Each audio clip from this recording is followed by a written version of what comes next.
श्री सीताराम। भगवान की माया को जीत लेने वाले भक्त, भाग 14।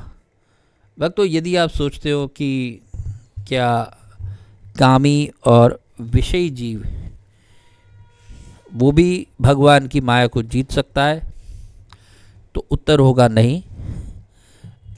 लेकिन यदि वो काम वासना को छोड़ दे तो अवश्य ही माया को जीत सकता है। ऐसे ही एक भक्त हुए हैं ययाति, राज ऋषि ययाति। आपने पिछले भाग में राजा नहुष का चरित्र सुना।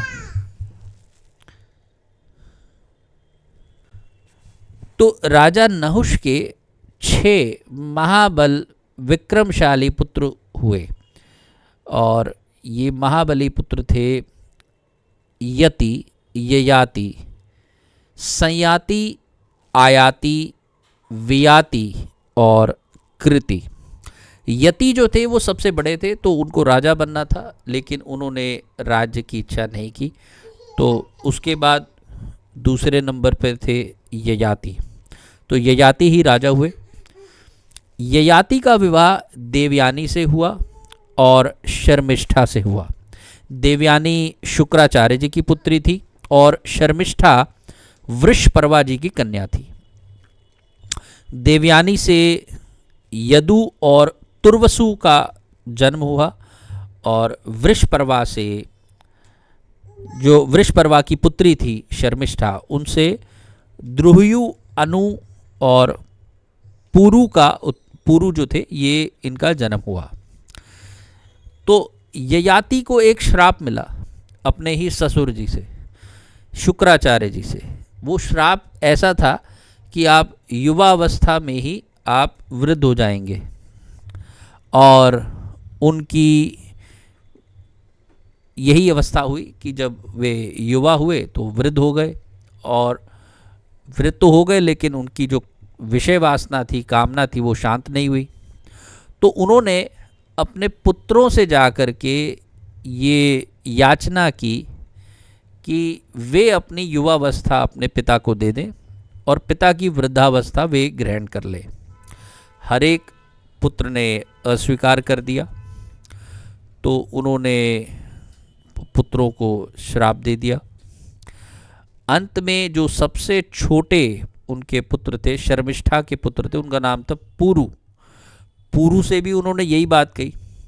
पुरु ने बहुत ही विनम्रता से, आदर के साथ पिता को प्रणाम करते हुए उदारता पूर्वक ये कहा कि हमारे ऊपर बड़ा ही महान आपका अनुग्रह है। और पुरु ने अपने पिता की वृद्धावस्था को ग्रहण किया और अपनी युवावस्था उनको दे दी। राजा ययाति ने पुरु की युवावस्था लेकर समय के अनुसार प्राप्त हुई यथेच्छ विषयों को अपने अपने उत्साह के अनुसार बड़ा ही धर्म पूर्वक भोगा, और अपनी प्रजा का बड़ा भली प्रकार से पालन किया। और फिर अपनी जो उनकी पत्नियां थी शर्मिष्ठा और देवयानी, उनके साथ विविध प्रकार के उन्होंने भोग भोगे, और ऐसा इच्छा की कि मैं भोग भोगते ही कामनाओं का अंत कर दूंगा। ऐसा वो सोचते, लेकिन ऐसा होता नहीं। तो वे बहुत ही क्षुब्ध चित्त हो गए, उनका चित्त जो बहुत ही क्षोभ में चला गया, और उन्होंने अपने क्षोभ को कुछ इस तरह से प्रकट किया। ये जो श्लोक हैं, ये जो उनकी जो मन की जो दशा है, उन्होंने जो बात कही, ये सभी बातें उनकी विष्णु पुराण में आती हैं। चतुर्थ स्कंद के 10वें अध्याय के 23वें से 27वें श्लोक में ये सब श्लोक आते हैं, जिसका तात्पर्य कुछ इस तरह है। तो ययाति जब भोग भोगते भोगते ये सोच रहे थे कि भोग भोगते ही हम कामनाओं को ख़त्म कर देंगे, और वो क्षुब्ध चित्त हुए, तो उन्होंने कहा कि भोगों की जो तृष्णा है, उनके भोगने से वो कभी शांत नहीं होती। ये तो घृत की आहुति, यानी घी की आहुति के जैसे अग्नि में घृत डालते रहो तो अग्नि और बढ़ जाती है, ठीक ऐसे ही ये घृत की आहुति के समान बढ़ जाती है तृष्णा। सारी पृथ्वी, उसमें जितने भी धान्य, युव, स्वर्ण, पशु, स्त्रियां, वे सब एक मनुष्य के लिए बिल्कुल भी पर्याप्त नहीं है। क्यों?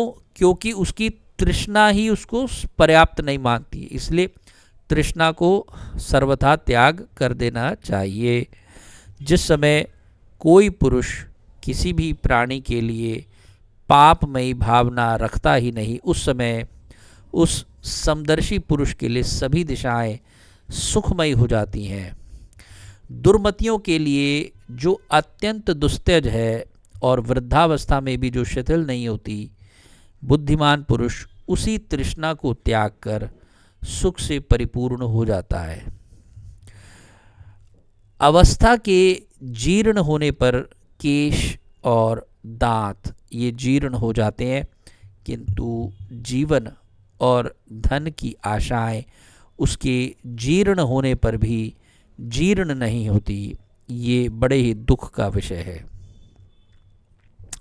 विषयों में आसक्त रहते हुए मुझे 1,000,000 वर्ष बीत गया, फिर भी नित्य ही उनमें मेरी कामना होती है। अतः अब मैं इसे छोड़कर अपने चित्त को भगवान में ही स्थिर कर निर्द्वंद्व और निर्मम होकर वन में विचरूंगा। ऐसा कहकर राजा ययाति ने अपने पुत्र पुरु को बुलाया, उससे अपनी वृद्धावस्था वापस ली, उसको अपनी युवावस्था लौटा दी और स्वयं वन को चले गए।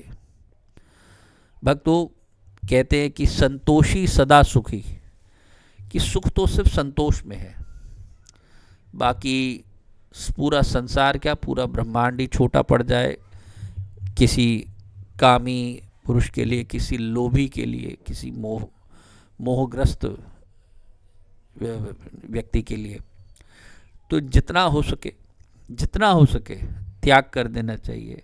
अगर त्याग नहीं हो सकता है तो उस अपने संग्रह की जो की हुई वस्तुएं हैं उसको किसी अच्छे काम में, परोपकार में लगा देना चाहिए। इसके साथ वाणी को विश्राम दूंगा। आगे चल के अब हम महाराज दिलीप जी का चरित्र श्रवण करेंगे। तब तक के लिए जय जय श्री सीताराम, जय जय श्री सीताराम।